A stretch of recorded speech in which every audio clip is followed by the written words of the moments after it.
Vale. ¿Cómo nos ves? ¿Cómo nos ves? Espérate, no, vamos a ponernos de acuerdo. Bueno, tú cuando digas, cuando digas, yo lo tengo todo pensado ya. Acción, es que no has dicho acción. No, Vale. acción. No, lo hago yo, ¡Acción! Que no tire perdigones, por favor. Perdigones fuera. Vale.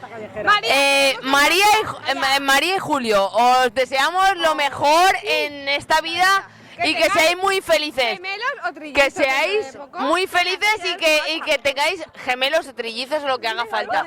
Pero os deseamos las guanchis, que os queremos un montón, que seáis muy felices y que hagáis lo mejor y que vuestro cariño está unido. Te queremos, María. Ahora yo me pongo seria. Mira, María.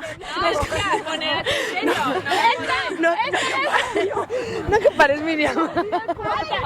Escucha, yo tengo el micro, tengo... No que pares, Miriam. Soy yo. Desde pequeña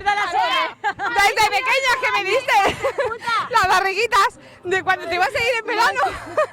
Pues que te quiero un montón, tía. Aún tengo tus muñecas, de verdad.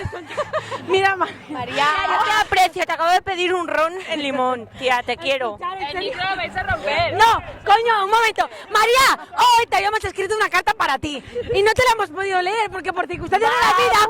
Pero ahora Miriam, ahora sí te lo ¡te queremos! ¡Guapa! ¡Te queremos!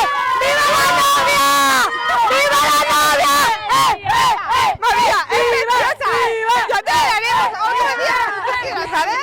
Es muy bonita. Espera mi móvil. ¡Te queremos! ¡Dame el micro!